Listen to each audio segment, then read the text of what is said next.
দুর্নীতির আবহে পরীক্ষা হলেও নিয়োগ হবে কি, এটা প্রশ্ন রয়ে গেছে পরীক্ষার্থীদের। এবার 3,09,054 জন টেট পরীক্ষার্থী। 2022 সালের 11 ডিসেম্বর 6,20,000 পরীক্ষার্থী পরীক্ষা দিলেও তাদের নিয়োগ দুরস্ত, এখনো মেধা তালিকাও তৈরি হয়নি। এটা জানালেন বিগত টেট উত্তীর্ণ পরীক্ষার্থী। আজ দৌলতাবাদের গঙ্গাপ্রসাদ হাই মাদ্রাসায় প্রাইমারি টেট পরীক্ষা দিচ্ছে 450 জন। পরীক্ষার সময় দুপুর 12টা থেকে 2:30 পর্যন্ত। পরীক্ষার্থীদের প্রবেশ সকাল 10টা থেকে শুরু হয়েছে বিভিন্নভাবে চেকিং করার পর। এবার শুধুমাত্র ডিএলএড উত্তীর্ণ পরীক্ষার্থীরাই পরীক্ষা দেওয়ার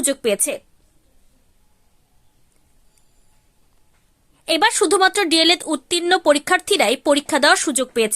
বিএড উত্তীর্ণরা এই পরীক্ষায় বসার সুযোগ পায়নি।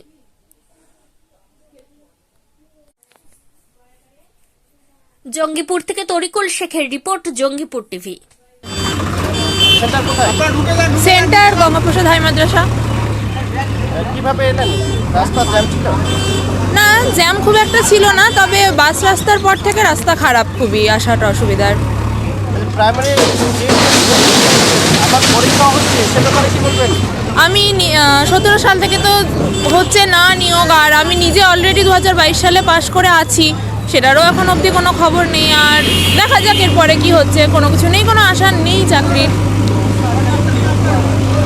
জাস্ট ওই ফর্ম ফিল আপ করা, ফর্ম ফিল আপের টাকাগুলো নেওয়া, এটুকুই তো চলছে, তার বাইরে তো আর কিছু হচ্ছে না। আমার মতবাদ, আগের নিয়োগগুলো কমপ্লিট করতে হতো, তারপরে টেট যে পরীক্ষা হচ্ছে সেটা চালু করা দরকার ছিল। আমি নিজেই 2017 সালে টেট পাস করেছি, তারপরে 22 সালে টেট পাস করেছি, কিন্তু নিয়োগ প্রক্রিয়া এখনও থমকে আছে সরকারের সদিচ্ছার অভাবে। বারবার সরকার বলছে কোর্টে আটকে আছে, কিন্তু কোর্টের যে সমস্যাগুলো আছে সরকার সেগুলো সমস্যা সমাধান করার চেষ্টা করছে না। সরকার শুধু কোর্টের অজুহাত দেখাচ্ছে। আমরা এর আগে বিকাশ ভবনে, পর্ষদ অফিসে অনেক আন্দোলন হয়েছে, কিন্তু সরকারের একটাই কথা, তোমাদের নিয়োগ প্রক্রিয়া কোর্টে আটকে গিয়েছে, আমাদের কিছু করার নাই। কিন্তু কোর্টে যে সমস্যাগুলো সমাধান করতে হবে, এগুলো কিন্তু সমাধান সরকারের সদিচ্ছার কিন্তু অভাব। সরকার অন্য কিছু তো কোর্টে ছুটে যেতে পারছে, যখন অন্য কোনো সমস্যা, নেতা মন্ত্রীর সমস্যা হচ্ছে, তখন বারবার সরকার কোর্টে ছুটি যাচ্ছে, একদিনের মধ্যে সেটা সমাধান হয়ে যাচ্ছে। কিন্তু আমাদের নিয়োগ প্রক্রিয়া 17 সাল থেকে আজ প্রায় 7 বছর হয়ে গেল, তবুও নিয়োগ প্রক্রিয়া পাচ্ছি না।